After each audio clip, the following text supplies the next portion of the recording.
It's Monday night. It's 8 o'clock. You know what time it is. It's time to start your week off right here on Nerd Initiative with Play for Keeps, the show.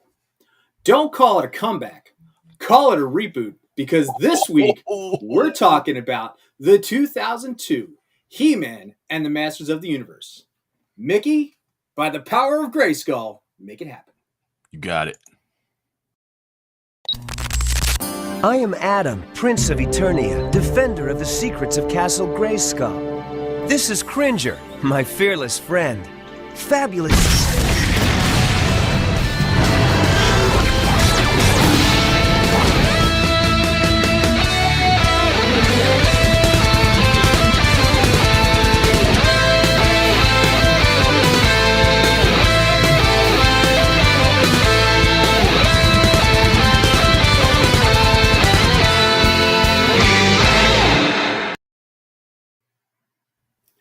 I am Off the Cuff Tom, Nerd Initiative pop culture connoisseur, with my fearless companion, Mickey CWK Smith.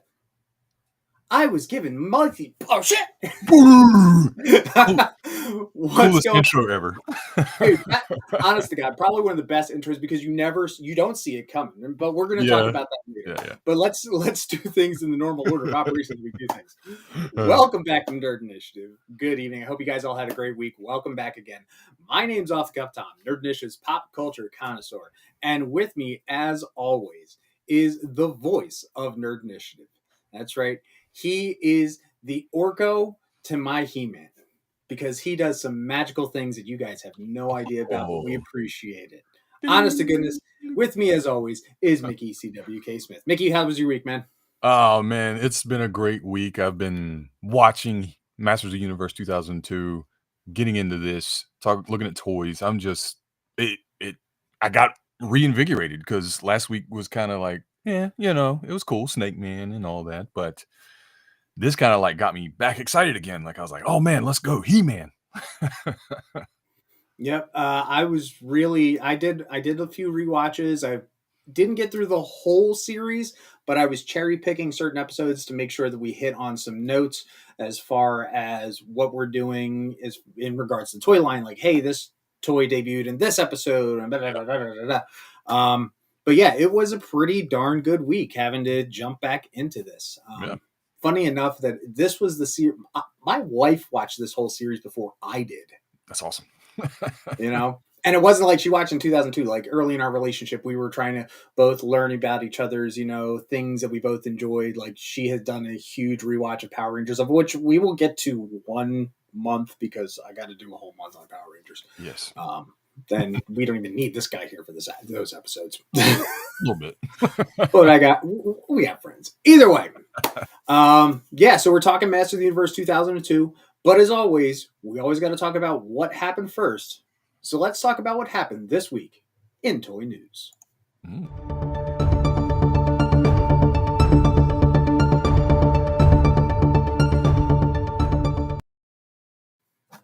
Mickey, take it away. That's right. We got some toy news to talk about. A few things here and there. We had a huge week a couple weeks ago with Toy Fair, and it kind of took over a good chunk of time there where a lot of new stuff was introduced, so it was kind of quiet. But this week, things are starting to pick back up again, and we wanted to just kind of pick a few things that maybe, struck our fancy, right? And how well timed is this? Exactly, right? So Masters of the Universe Origins Battle for Eternia 4-pack, right? What do we got here? We got a Pitmaster. We got a Skeletor. Skelenite. Yeah. Skelenite. Man-at-Arms variant. Yep. He is a Paragon champion, I guess. I don't know. I'm assuming this has something to do with like pre-Eternia. Maybe. I don't know. I would say either pre-Eternia or right around, King Grayskull, because, we obviously can tell that last one is a Hordak variant of some sort. Mm-hmm. For sure. Yeah. They're all basically like kind of like repaints, redecos, models, with a couple of cool new things. That Skelenite's pretty awesome. Kind of sucks he's in the 4-pack because I don't know if I'd want all 4 of these, but yeah, not bad. I could, if they did them as 2-packs, I could see it, But at Yeah. the same time, you know how I always consider that, you need to put the unpopular character in with the popular character. I would definitely do like Skelenite with the Horde character and the Man at Arms ripoff with the two head guy. Yeah. But never put like, oh, I'm going to put Skelenite and Man at Arms and boom, and then the other ones just don't sell and they warm the pegs. Exactly. But yeah, and another little piece of Masters of the Universe news. Ooh, I hey, don't know. there's that guy whose name I never remember. Yeah, I really don't know much about Chesto. Voltec from the Horde, but this is a Club Grayskull exclusive. What do you know about Club Grayskull, Tom? I believe Club Grayskull is like their exclusive thing, kind of like how Transformers has their collectors club, BotCon, Mm-hmm. or Power Rangers. We never really had an official one, but we all just love it just as much as same. Yeah. This is I think it's like $10 a year membership, which Mm-hmm. isn't bad, but you'll get like first dibs on figures, pre-orders, some exclusive figures to my understanding, and other merchandise. And you get to like vote in polls. I don't know if those polls have anything to do with future characters or what. Sounds more like Hasbro Pulse Premium then, but Yeah. in Mattel's universes. Right. But yeah, Voltec, for anyone that is super excited about that, needs to add him to the collection. They're coming up. If you're on Club Grayskull, pay attention. And Chesto. And Chester. You're talking about my boy Rio. Yep, Chesto, because my chest opens and I don't have a good name. Chesto. Oh man. So big fan of Conan the Barbarian. Mezco 112 released this. This is the war paint version. Yes, that's what I'm saying. I've gotten out of the Mezco collecting, but I think I might have to get this one. I have to think about it. Because this is epic.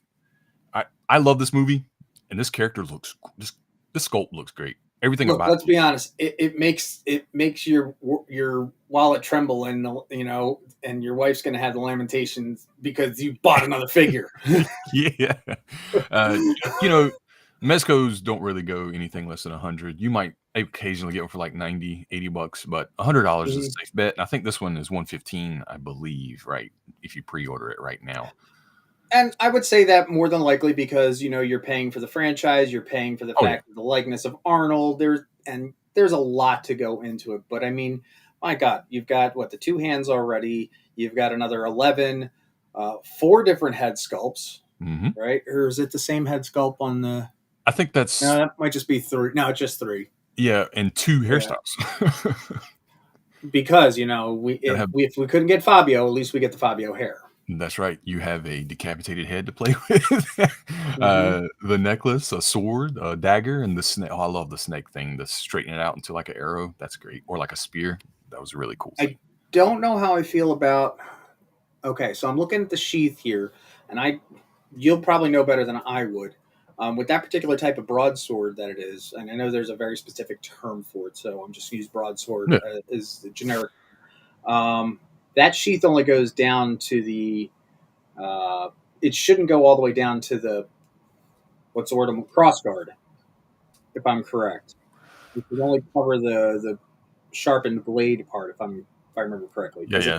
So this is this is Super 7 Ultimate Conan. Mm-hmm. I've got the little sword here. So yeah, it if you guys can see, it goes to right there. So you pull the sword out. You've got that first like 2 prongs is where it stops at. Mm-hmm. Where you've got like the deco inscribed stuff right there. So yeah, I'm assuming this is the same way. It'll just stop right there. Nice. It's a gorgeous looking figure.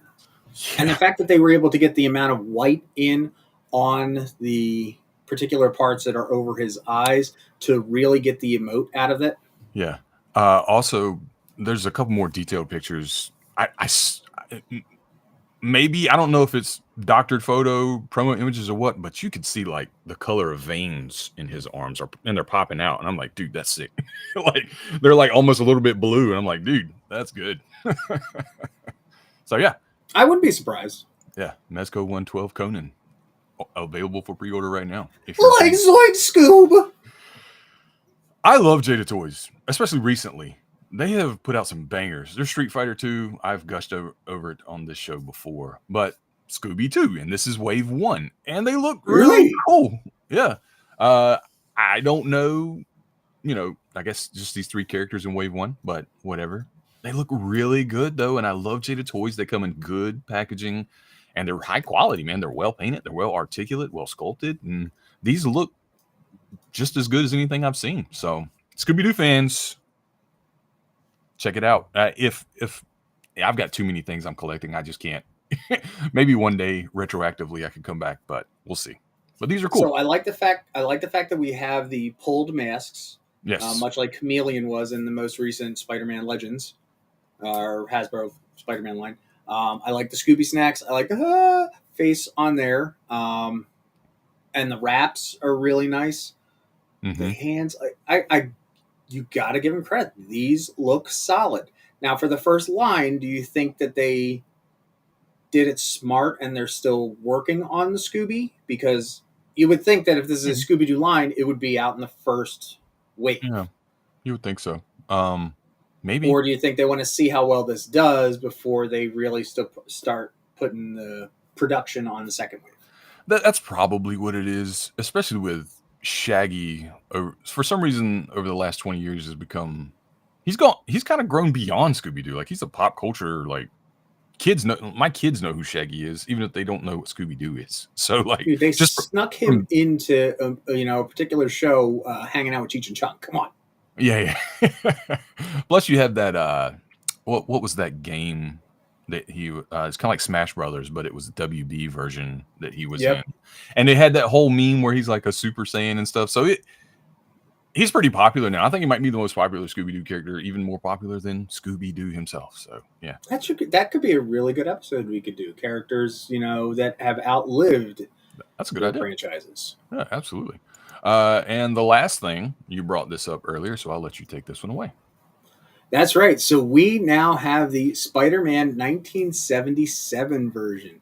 That's right. This is the famous Spider-Man. As it was done in the Japanese series.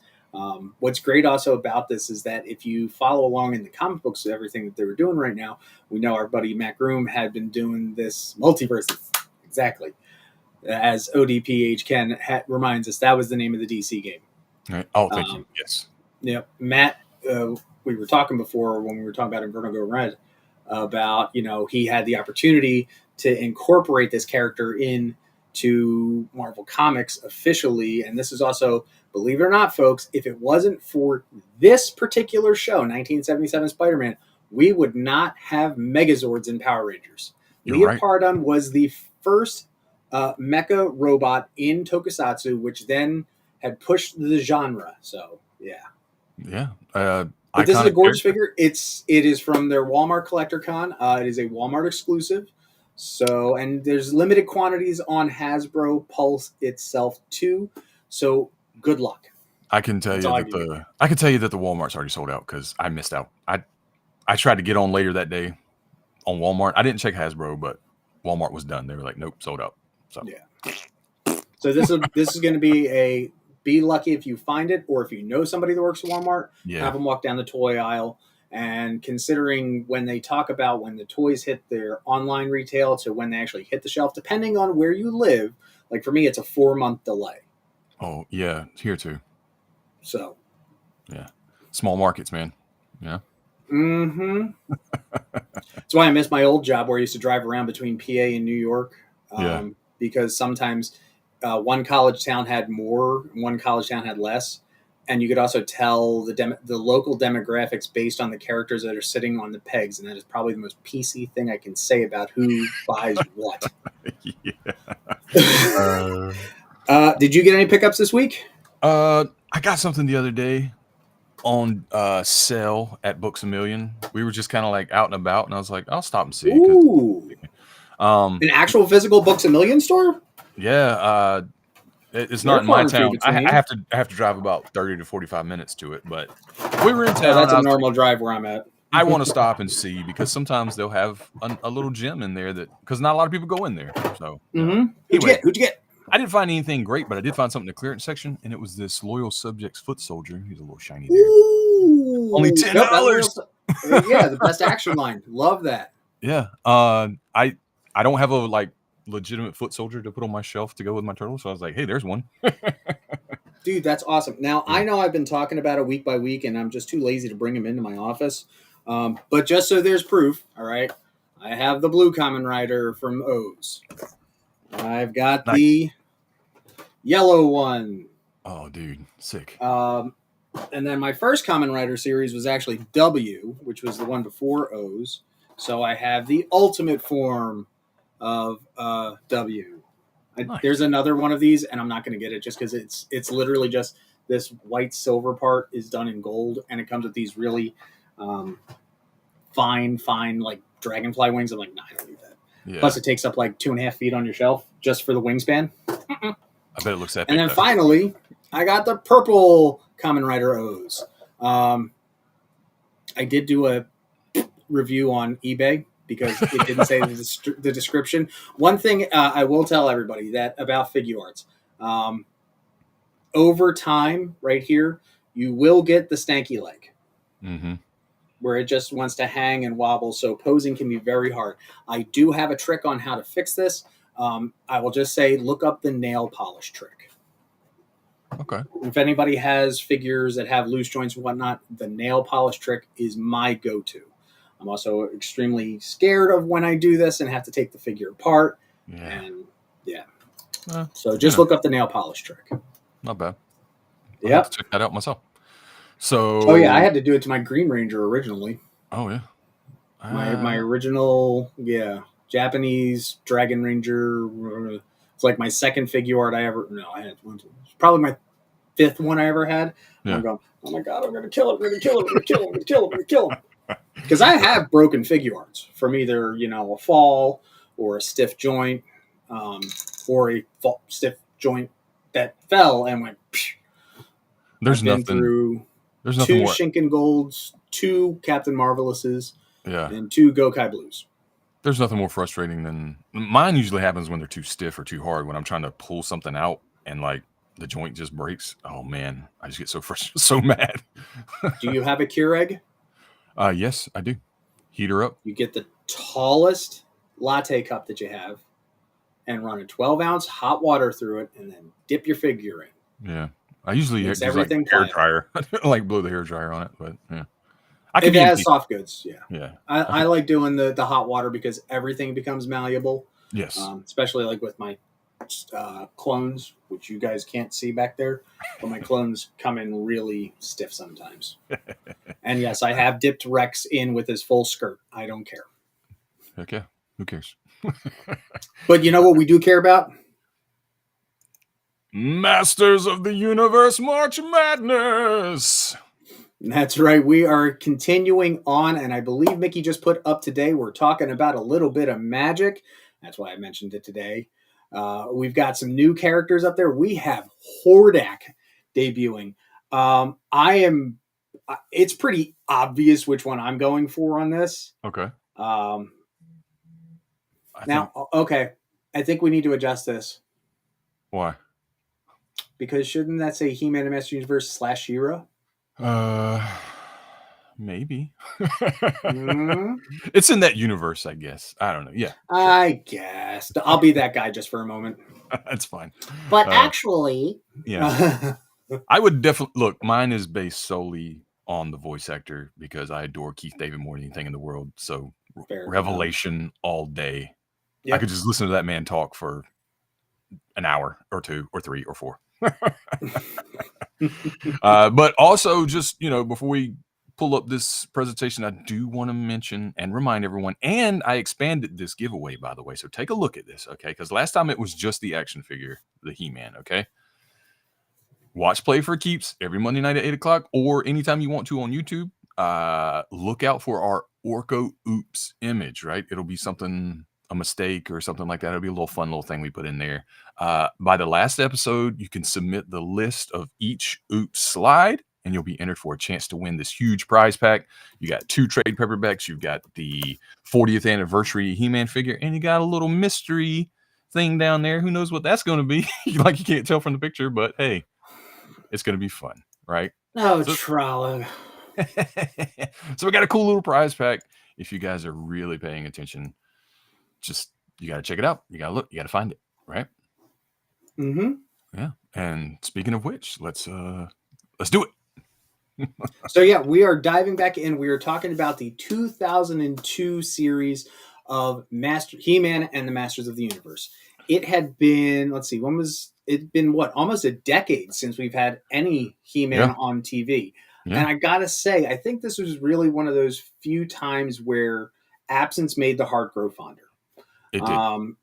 You think about it. We had the Turtles, and then they really didn't have a big cooling off period before we went to the next, not only the next mutation, but after that we went into their 2002-2003 series. So there really wasn't a lot of a break. So having that decade-long break, I think, had cooled it down enough where, exactly, Daniel, the Mike Young series, it cooled down just enough that it really was the first time that we saw, I would say, in our generation, a really good, solid reboot, and not a reboot for the fact of money. Yeah. Because this was honestly, from what I heard or what I read or listened to, this is really like a fan-backed thing. This was kind of the internet was new. Message boards were kind of new, forums and all that. It wasn't as, we weren't as connected as we are now, but still people could make their voices heard online directly to these companies. And so this was kind of like, all right, we hear you. Let's bring this thing back. So it was the year 2002, right? What was going on then? Because I think that's important to know why this stuff was coming back around. Lord of the Rings craze had just begun. 2001, right? I think that the Fellowship of the Ring dropped. Star Wars prequels were right in the middle of that thing. This was the year Attack of the Clones dropped. Blade, Spider-Man. I don't talk about that movie. Blade, Spider-Man, and X-Men had created the new superhero craze, right? Those three movies in a row put us in a new era of movies, in my opinion. There was a huge video game evolution around this time. GameCube dropped, Xbox dropped. That means Halo revolutionized first-person shooters, and Grand Theft Auto 3 came out this year as well, which changed the game completely. Absolutely. Yeah. Also, Pokemon, Yu-Gi-Oh, Beyblade, all these other anime shows were becoming super popular, super huge, especially with the younger demographic, right? Even myself, because this is around the time when I was starting to watch anime too. Probably like 98, 99, but this is when it was getting hot for me. But all this going on, the 80s were becoming cool again, right? So what does that mean? Well, it means, like I said, the fans are clamoring for a little nostalgia, bringing back in the 80s, baby. We are so back, baby. Mattel was like, hey, you want it? We're going to bring it to you. And yeah, they started developing. Right. Yeah, they started developing a toy line first. And as we know, we made a whole lot of money by incorporating a cartoon. So why don't we just go ahead and make an animated series as well, right? So along with this new toy line they're developing, they're also developing a show. But for the toy line, they wanted something, updated, right? For the 2000s. This isn't the 80s anymore. So McFarlane Toys had always made some really cool stuff, and it was a little more edgy. We'll say edgy, I guess, detailed, a little more darker, or whatever you want to call it. And these four gentlemen. Yeah. I feel bad I didn't bring their names up before, but they were four toy designers at McFarlane Toys, right? Let me look their names up real quick.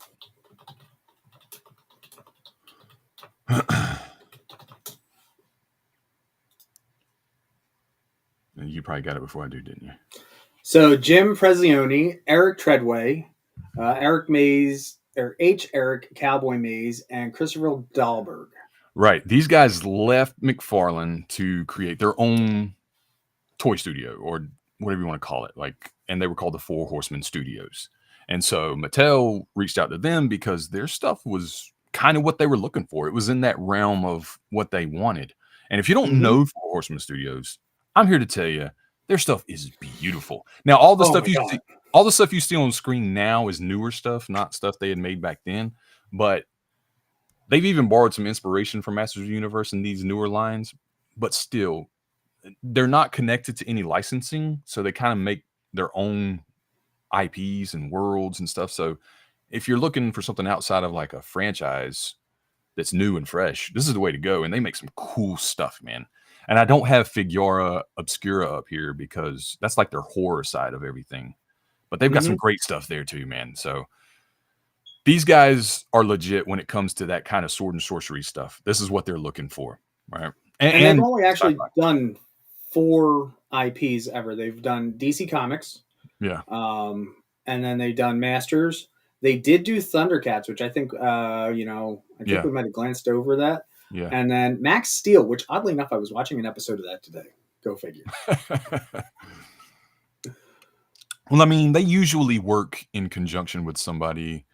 Just like later on with the Masters of the Universe Classics line, they sculpted those via Super 7, right? They were kind of like a collaboration. So a lot of their stuff when they do IPs is a collaboration with Mattel or Super 7 or whoever it may be. So, but yeah, with new shows, with new toys, we got to have a new show, right? So Cartoon Network, Mike Young Productions, in Canada. Ahoy Travelers here. I just thought that was funny. I was making myself chuckle creating this presentation today. You got the hair right. That's all that matters. I found the hair and I was like, I need a little like South Park Canadian character. But yeah. A total of 2 seasons and 39 episodes, right? Anything else towards like the early development of this that you got or know about? Not really, but as it said, it is 2 seasons over 39 episodes. The weird thing is that it was a first season of 26 and then a second season of 13 because they just didn't know where they were going. I would have loved to seen it go further. Like, why did it get cut off? Aside from we're going to get to the big reason. We'll talk to that. Yeah, we'll talk about that. But, in the early 2000s, shows were still either considered in 13s or 26s in regards to a full season. So, how did we get one and not the other or vice versa? It is what it is. But they were 39 very well done episodes. Yeah, absolutely. It really sucks that it went the way it did. And again, we'll touch on it a little bit later when we get to the end of the line and all that stuff. What we got here in the chat? The cartoon was way too short. We totally agree. Same here, Dan. That's what I'm saying. So the guys, the Mattel and Cartoon Network, they wanted something back to basics. We want to go back to sword and sorcery. We want nostalgia. We want, I don't want to say we're going to copy it per se, because we want to take what that is and make it turn of the century. Better. Bigger. Yeah. So obviously we don't want anything like the New Adventures of He-Man. We want something more like the 82 classic, which is what we totally got. I love all the character designs in this. They took what we already knew and they gave them new life. And I felt like obviously new personalities, but new personalities just in their design too. Yep. Yeah. The reinterpretation of the classics, for the modern era made sense.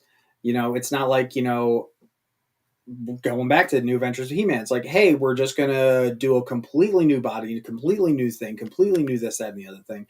They said, okay, we know it works. Now we're just going to be able to draw a little bit better. Yeah, exactly. And when I say a little, I mean a lot. Just like Mickey said, at this time, a lot of anime was coming out. So a lot of this animation style was extremely, inspired by anime. Yeah, so you can see the sharper lines and the grittier backgrounds, the hand painting. It's, it's a lost art. Everything's all digital now. And obviously, with such 10 years, right, since the last He-Man, animation had come a long way since then. Computers were integrated into a lot of what they were doing. So they could make something a little bit better, and obviously they were, and this is part of the downfall, but they were trying to appease adult fans that grew up with it, or those people like in their mid 20s to 30s, and also trying to capture a younger audience too. and it's kind of hard to do both, in my opinion. I feel like it works, but also it kind of spread out the universe and the demographics, which again, we'll kind of get into. And especially at this time, a lot of companies weren't well versed in being able to target to two different demographics. This really kind of started the trend, if you really think about it. Oh yeah, for sure. I mean, you've got your turtle collectors, your Star Wars collectors, and so on that have just moved with the series, but that 10-year break makes a difference. Yeah, and another thing they aimed to do in this series was give a little more character development to, especially the side characters, But even He-Man and Skeletor were a little bit deeper now, because we got the Keldor origins, and we got Prince Adam. We got more of that, which I liked.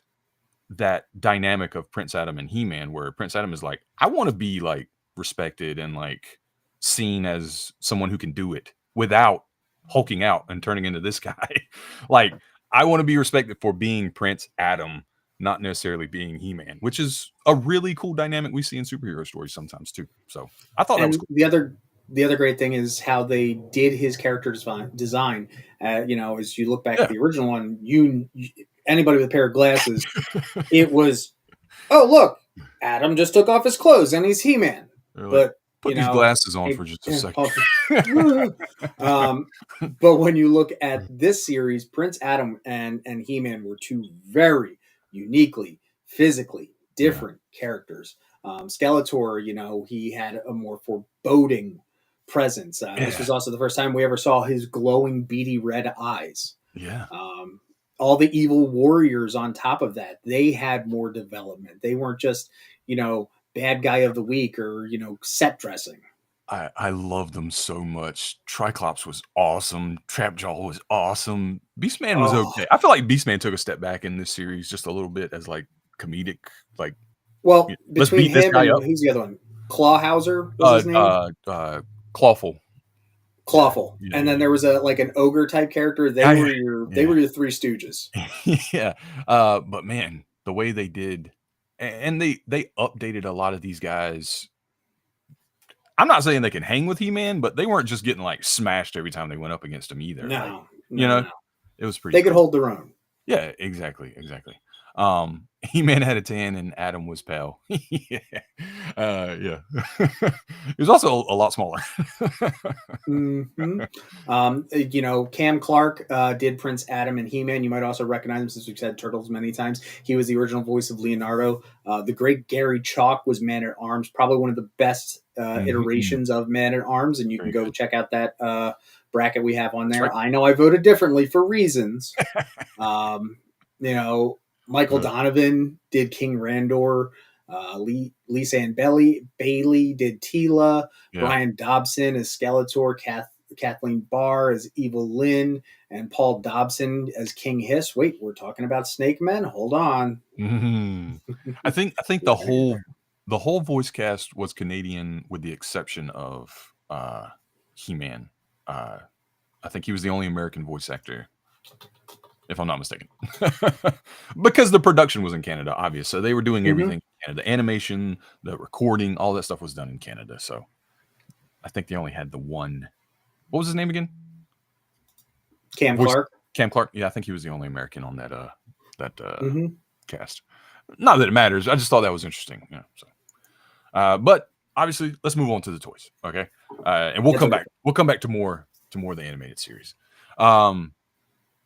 So I think we got a lot of new figures and a lot of new designs, and there were 8 waves that came out over the period of like a year and a half. So they started in summer 2002 and they ended in January 2004. They were coming out like almost like every couple of months.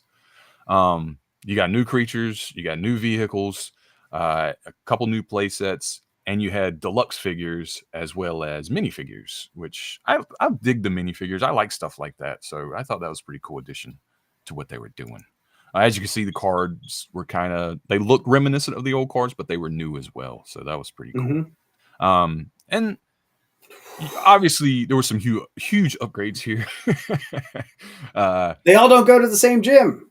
Right. We've got some diversity in these characters. We've got a little more, I don't know, Texture. personality. Like I said, a little more personality to him. Yeah. He-Man definitely. I mean, not He-Man. But Skeletor looks a lot more ominous. I mean, sure, he's scary, I guess, in Origins, but man, that guy on the right, or my right, I don't know about yours, but the one from 2002 just had a whole I'm new sorry, vibe. that Trap Jaw man is just killing it. He is the best. Him and Triclops benefited from this line more than anybody in my like they were taken to a new level, and I was like, dude, I love it.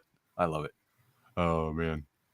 So Daniel says, where I live in Tennessee, the toys came and went fast. So yes, a lot of reading, because at this time, I want to say I was 2002. I had just graduated high school.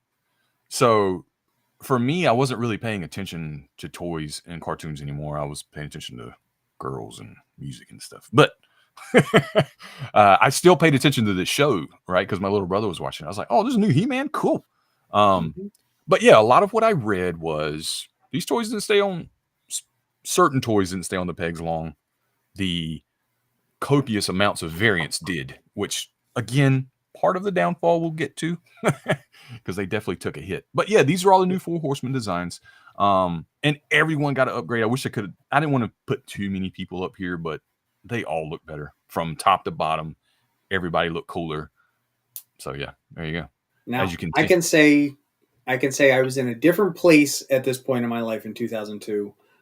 Those who know what was going on. So I was not a lot in the aisles. Right. So I was completely oblivious to all this, and things happen, and here I am looking back at it and say, why did I buy that? Yeah. But there were reasons.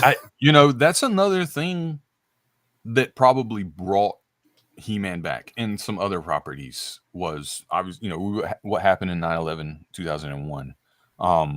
There was this, we all came together, and it was kind of like a push for like just enjoying things, American things.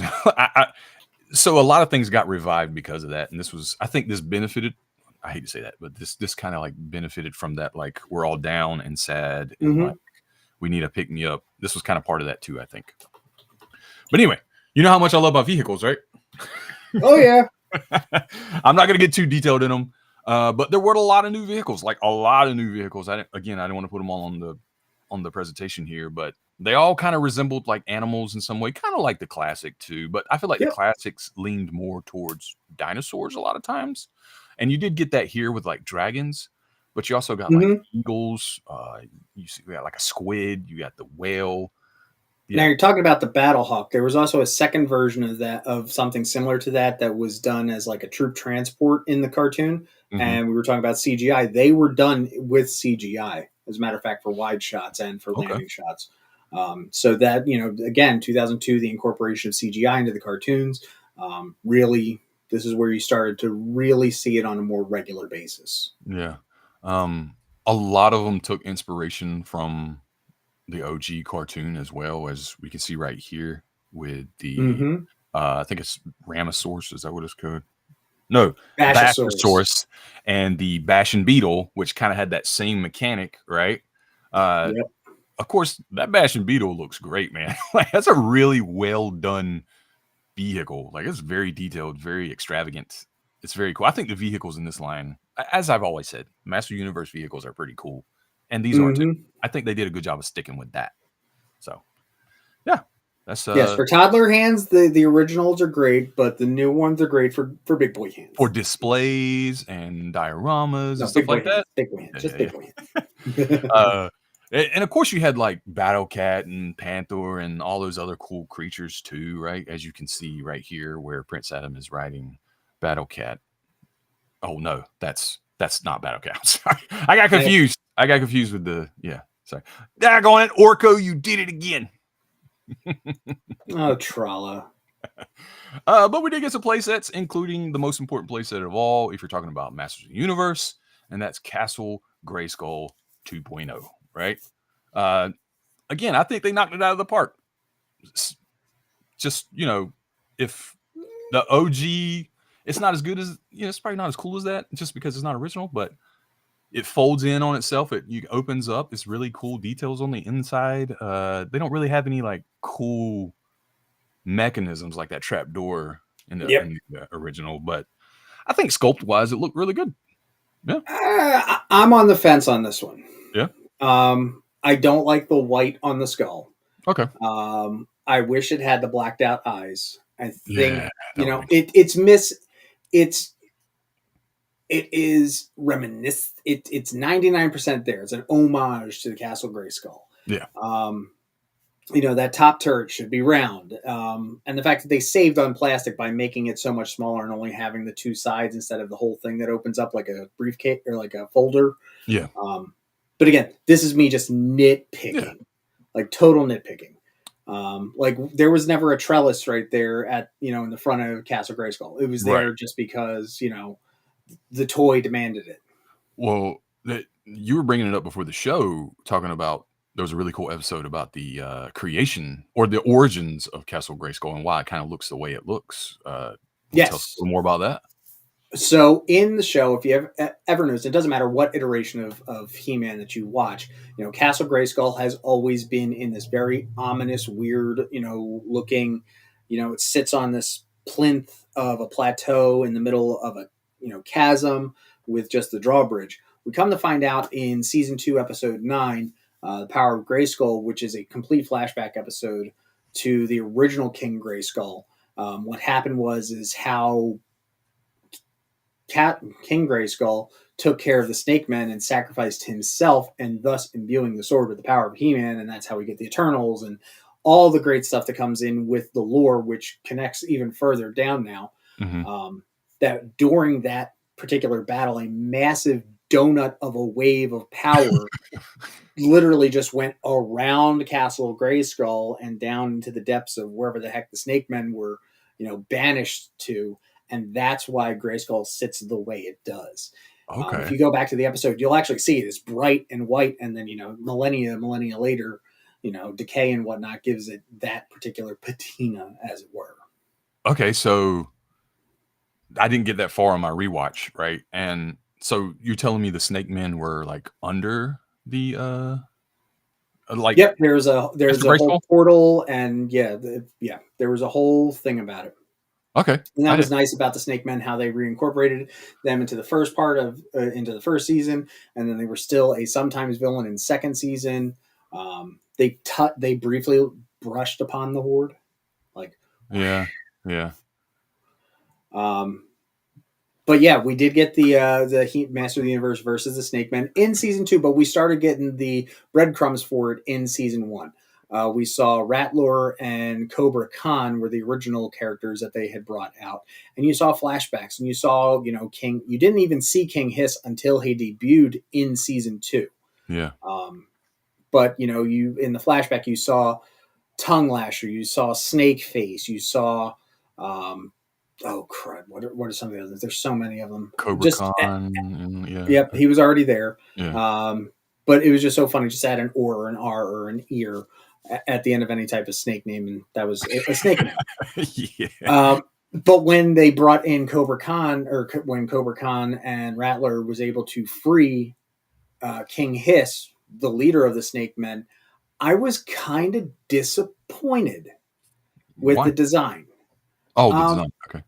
The design, and don't get me wrong, he still had the feature in the show that he could separate into this Medusa Hydra like snake guy, but in his humanoid form, I was like, you look pretty freaking scrawny.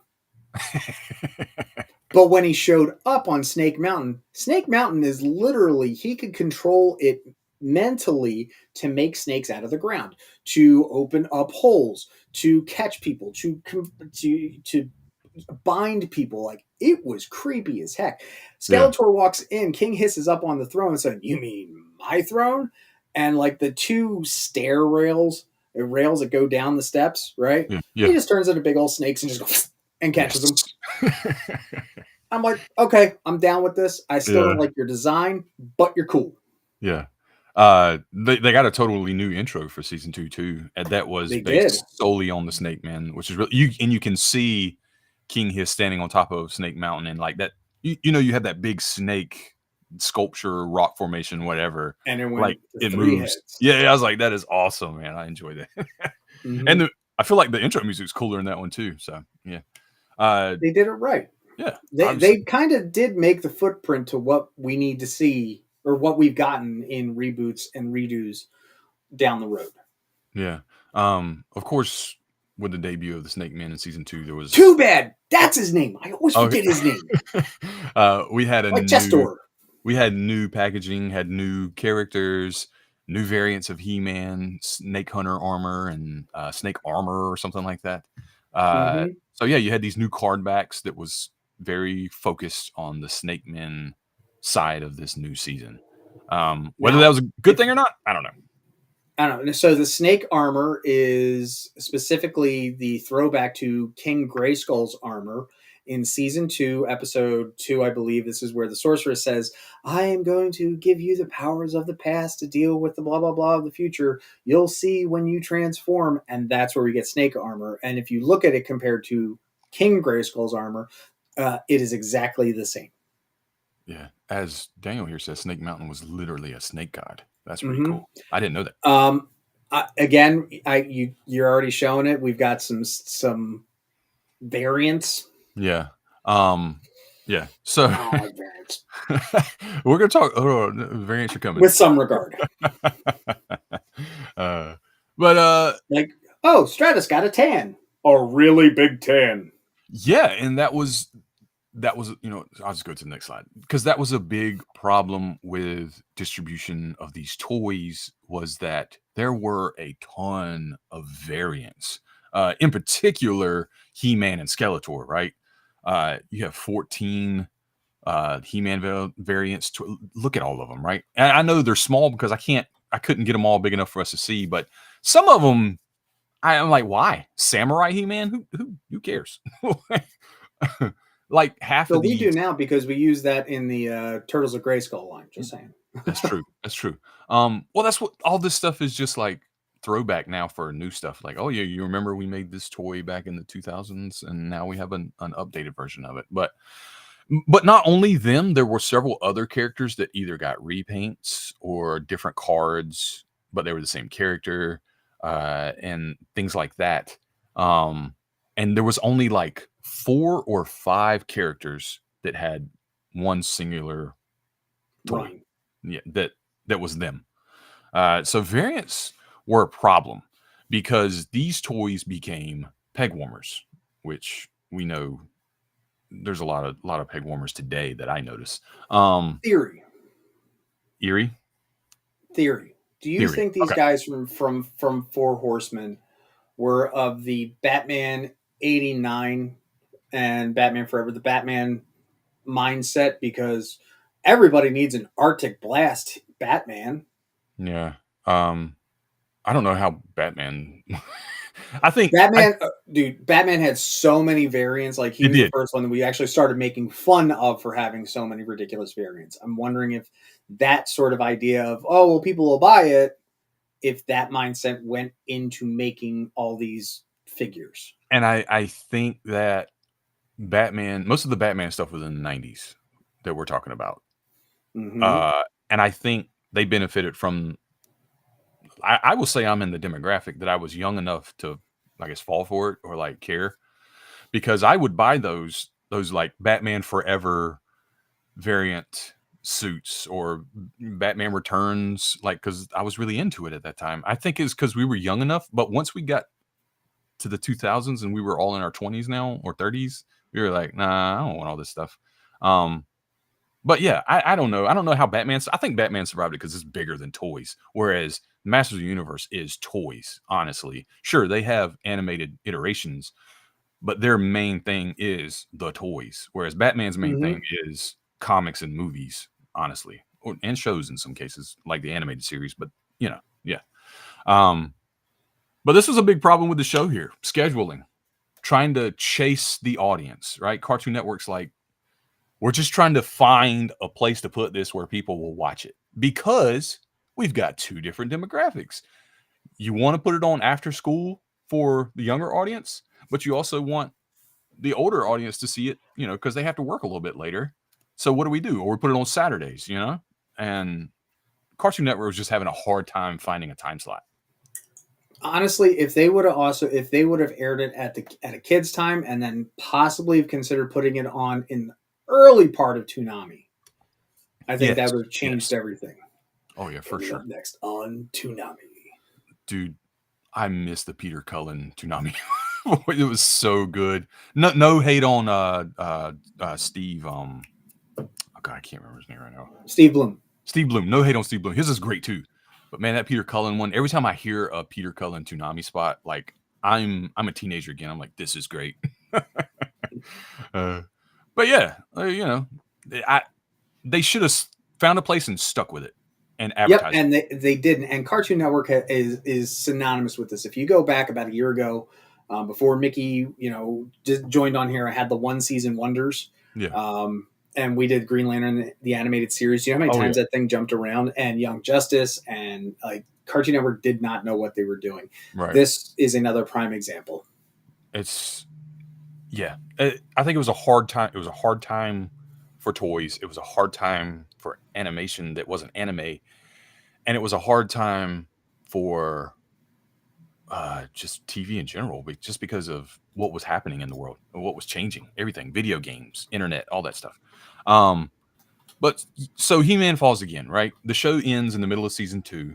The toys become peg warmers because everything is a variant of He-Man or Skeletor on the shelf. You can't find any Man-at-Arms or Teelas or Orcos or anything like that. Beastmen, Triclops.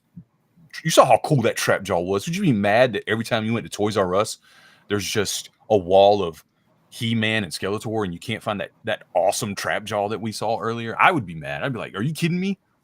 So let me put this into context real quick, because you said about the demographic and what was going on. So Yeah. I just pulled up IMDb for cartoons of the 2000s. Okay, now based on their rating, top 25 are Clifford the Big Red Dog, Kong the animated series, the original Max Steel, Aqua Teen Hunger Force, Jackie Chan Adventures, Buzz Lightyear of Star Command. I don't even know what that is. Static Shock, Teacher's Pet, X-Men Evolution. There really is nothing standing out. Don't get me wrong, I love Static Shock, and rest in peace, Dwayne McDuffie. He wrote an amazing show, and But I'm just scrolling through the first 20. Oh, screw it, I'm at 50. I know none of this. Yeah, honest to God, it was a different time for cartoons. I'm telling you, video 59 is Grim Adventures of Billy and Mandy. Yeah. Video games and the internet changed the way cartoons worked. And it's I don't think it's recovered. It recovered I think we had a renaissance with the regular show and Adventure Time and stuff like that. Oh, thank you, Daniel. 2002 was an amazing show. Appreciate that. But honestly, I think we're back in another kind of dip, because everything is just YouTube related, or Netflix has something that they only do for a season. Is that new Netflix He-Man CGI still ongoing, or have they already canceled that? Do you know? I can neither confirm nor deny that anything is going to be happening right now in the Masters of the Universe Revolution. Well, I'm talking about the next show, the new iteration. Yeah, in the one that we are going to talk about later this month with special guest. No, the one that's a little more. You voted for the Man-at-Arms from that show because he's a little bit younger. That's done. That's okay. That's what I was asking, right? Because that's another one. The little kid Netflix series is done. Yeah, it's just a different time, and you have to have a different. I don't know what it is. Don't get me wrong. I liked it. It was cute. My wife liked it. It was cute. Sometimes we need a little bit of cute in our lives. God knows, I love the Battle Cat in that series because he was actually the old wise sage. Yeah. And Battle Cat. Yeah. More reading on this list here, poor distribution. So a lot of people, I'm just starting to get in. I know I'm way behind, but I'm just starting to get into Reddit. I'm trying to figure it out because we talked about it earlier. A lot of people up there that worked at Toys R Us during this time, I love it. I'm loving Reddit, but they talk about it. And they're like, you would get a case of these toys, and they would all be He-Man and Skeletor except for 2. And I'm like, why would you do that? They were having a lot of trouble with distribution, and they were having a lot of trouble Also, at Toys R Us, Star Wars would own an aisle. Teenage Mutant Ninja Turtles would own an aisle.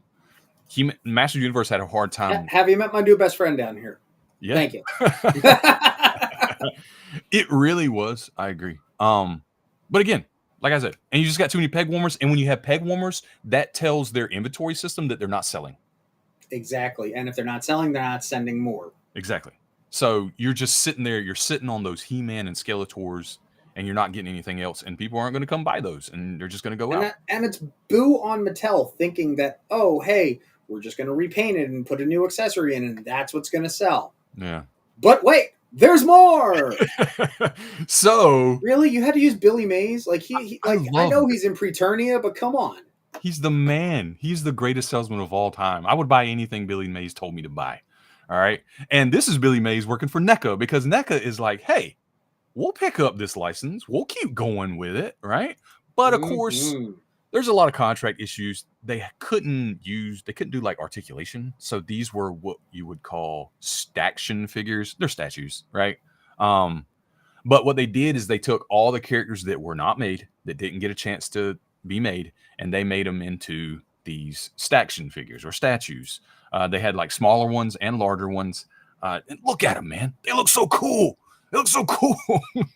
I will say, out of all the designs of Hordak, this particular one I was not a fan of. Really? I like it. I think they went too far into the bat-like and the terror aspect to try and counterbalance how they've done like with Skeletor. Because honestly, if you look at Skeletor, what they did smart, if you compare the original Skeletor to this one, honestly, the little bit of negative space that was in Skeletor's original design back in the 80s didn't exist. His right. Cowl or hood sat flat. Yeah. This 2002 one gave more of this black ominous look. Right. So you really, and those big bright eyes. So I think they tried to keep in line with the scariness and, but I think they just took it a little too far for Hordak. Like, especially, like, he has little bumps on his head. Like, when I see Hordak, I would much rather see this stretched out skin, pale, white face that, it's the absence of anything that makes him more scary. To me. Again, that's just my opinion. I like this design a lot, but I think hitting on what they did here was, so Skeletor is a little more magic and horror, whereas I feel like Hordak is more on the technology side of horror. Yeah, which we obviously see in the next series. And he kind of looks more on the horror side here. He looks like a monster. He has, he doesn't have like the interchangeable arm that he would have, like the blaster and things. Mm-hmm. He doesn't. The old Hordak almost looks robotic and monstrous in the face, if that makes sense. It was just a thing about it. And just go back and see the Fright Zone from the OG series, how that place was terrifying. Not the playset, because that was, I don't know what the hell that playset, I don't know where that came from. The Fright Zone originally was just technological horror. Like, it was like a factory with all these things. Just it was non-human as possible. And I approve this message. So yeah, I see what you're saying here, but this was the Four Horsemen way, right? This is kind of what they do. Mm-hmm. And I'll show some more of the packaging here, because they made like a bunch of characters. Again, I don't want to I'd have like 40 slides if I went over all of them. But I just wanted to show you got these characters that you didn't get in the OG series, and I thought that was really cool of them. I thought it was cool of NECA to do that. I saw cool of the Four Horsemen to continue doing that too. So. Yep, and I mean the Clawful's cool. Don't get me wrong, but again, they went a little more to detail. And okay, the figure of Hordak is cool. Do not get me wrong. I think that it's the difference of, and I'm going to use one of my franchises. In Kamen Rider, we have, the Figuarts line, and then there's the SIC line, which is like the super detailed line. And I think this is where this takes me out of it. Like, Clawful should be a little bit smoother. I see where they're trying to make him more realistic and putting in the texture and everything. I get that. Not for me, for somebody else. Yeah. So maybe that's what distracts me from this line. Yeah. They did all the obscure characters. We And saw they're great. Rio Blast. We saw Snout It's not Spout. who Chestor. Yeah, we saw Clamp Champ and Grizzlor, Grizzlor, whatever. Mm-hmm. But yeah, so props to NECA for doing that. We also, I didn't put them in this presentation really, but the Masters of the Universe Classics line I talked about earlier from Super 7 and the Four Horsemen, they did a few things. They did like a 2-pack of the Snake Armor He-Man and King Hiss, I believe it was. I don't know if Mm-hmm. they did anything else from 2002 Masters of Did the they Universe. redo Battle Damage He-Man? Like that? That should have been a no-brainer. Are you talking about in this line or in the? Yeah. Any run during the 2002 figures and the They NECAs, did. like just give me Battle Damage He-Man, the best one of all. They did Battle Armor He-Man, but he was like a way fancier looking. Like it didn't have the damage. It was like nice and shiny. And Nope, don't want it. I just yeah. want the. It wasn't what it should have been for sure. But yeah. So you got anything else to add to the 2002 Masters of the Universe conversation? Go back and watch it. Like, give it another chance. If you didn't get a chance to watch it, go back and watch it. You know, it Highly expands agree. on the lore. There's a lot of stuff that's in 2002 that we see now expanded out in, you know, other stories. You know, we did finally get Keldor's backstory. We get 3 factions. The structure was, you know, adapted in the comic books, and you know, we still see it in the 2001 series. There was a lot to take out of this. It really did redefine what He-Man could be after what it shouldn't be from the New Adventures. Yeah, I agree. And you can watch all the episodes on YouTube if you don't have any like streaming services. I think they're all available on YouTube. Also on Amazon. Neither going to confirm nor deny that if they're you know ripped episodes. Just saying, but you can watch it legally on Amazon right now. Amazon Prime, yeah. That's where I've been watching it too. But the sound's a little off on Amazon Prime. I don't know what the deal is. They need to remaster that sound, but it's not bad. It's just it kind of sounds like a hollow, like an echo or something to me. Maybe it's, I don't know. Still, you should go watch it. It's really good. It's not bad enough to take you out of it. Yeah, absolutely. Everything you said. So next week. Now, Ken's absolutely right. We were just about to get to it. So for the honor of Grayskull, absolutely. Thank you so much, Daniel, for the super chat this evening. We greatly appreciate it. You know, it's every little bit that helps. And speaking, are we acknowledging? Obviously, but also Daniel does a really cool podcast called The Geeks with Beards, reviews toys, talks about this stuff too. Highly recommend them. Those two guys. Daniel has a lot of knowledge. You know what I mean? I like watching him. He's got some really cool toys, a lot of cool old Transformer toys. So shout out to Daniel. He really knows his stuff. So I'm glad he's in the chat talking with us. Mm-hmm. There you go. So, like we're saying, on the next episode, we're going to talk about all the crossovers, and we're also going to finally, because I know we've been brushing it under the, you know, Grayskull rug, talking about the Horde and the figures specifically now, because we are talking She-Ra and the Princess of Power. We're also going to break it up and talk about all the other crossovers, the Masters of the WWE universe. Is that how you pronounce it? Masters of the W universe or WWE universe? WWE, I guess. I don't know. WW. We'll say WW universe. We're also going to talk about, you know, the Turtles of Grayskull, and we can only speculate. Yeah, there you go. He-Man and Thundercats, because all we have are figures, but we, you know, maybe we can talk about, you know, how they might incorporate a story. I want to look at them again because they're so beautiful, and I just want to share them with all you guys because they're going to be good, right? So there's some other things I noticed. I think they had like while Mattel had the DC license back then too, so there was like you could buy 2 packs of a DC character and a Masters of the Universe character. They weren't necessarily crossovers. It was just, this is a DC Batman versus a whatever Man-at-Arms Masters of the Universe. So not that they like converged or anything. They stayed in their universes. There was just a 2-pack. I thought that was interesting. Mm-hmm. We might talk about those. I don't know. Well, we got a lot of stuff coming up. There's still 2 more weeks of MotU March Madness. So again, next week, She-Ra, crossovers, and then finally we're going to finish off the month talking about, you know, Masters of the Universe Revelation from Netflix. We're going to glance over the CGI show. It was cute. It was good. There you go. Again, big, huge shout out to Daniel for the super chat. Please, it's fans like that make us know that we're doing something right.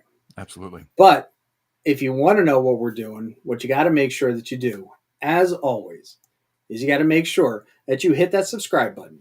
You hit the bell for notifications, and then tap that thumbs up to let our GEO, Michael, know that we are doing something and we are doing something right. Make sure you're following along on all of our various social medias, and we here at Nerd Initiative, we love our QR codes. So it should drop right somewhere there. Which one? There. Are we having an Orko moment? We're having an Orko moment. Subscribe to YouTube? Yeah, right there. So make sure you're subscribed to YouTube. Make sure you're following along on nerd.initiative.com. We have so much stuff coming out. There you go. Check the website right there, right under that beautiful Mickey face. There you go. So yeah. Also, you guys got a show coming up tomorrow night. Turn a page. What are you talking about? Turn a page. We are talking about Lex Luthor, as a matter of fact. Okay, cool. Yeah. Yep, we're changing it up. I'm really looking forward to this. And then on Wednesday, we've got some amazing comic book reviews coming out. I would assume at least 30 because you know what, that's been our benchmark. And they're going to start at 9 a.m. on Thursday. We've got Wrestling Night Live. And then, we've just got so much stuff that we're offering here at Nerd Initiative. We want to make sure you're coming along with us. So please make sure you're following on the TikTok, on the Instagram, on the Book of Faces, on the X/Twitter, on the Instagram. Did I miss any others? I think did you say Blue Sky? Yeah, that's another one. But Blue Sky. Yeah. Whoever randomly might be watching on Twitch. Yeah. And one more thing. I think we're still doing this. Are we still reaching out if you're looking to contribute to Nerd Initiative? Are we still doing that? Of course. I mean, we're always, open. Make sure that you join our team. You can scan that QR code right there and, come and join the home of pop culture positivity. We love to talk what's ever in your wheelhouse. And if you have a passion and know how to put two sentences together and not sound like a troll in someone's basement, we want to have you. And one last thing I want to remind you, just at the end, check out the giveaway, pay attention. Look for the Oops slides. Check out our episodes of all March, right? And then I'm going to ask for that list later, and I can get you entered into this giveaway. Okay? Yeah, and Daniel's absolutely right. Gotcha Man is a great comic. I know I've been covering the One New World. Right? Only One World? Yeah, only One Earth. Sorry, there's so many things going on for Man Cave. But again, we've got tons of stuff coming. Make sure you follow along. And you know what? I got to finish this off tonight because I was He-Man on this episode. So make sure, folks, that when you play for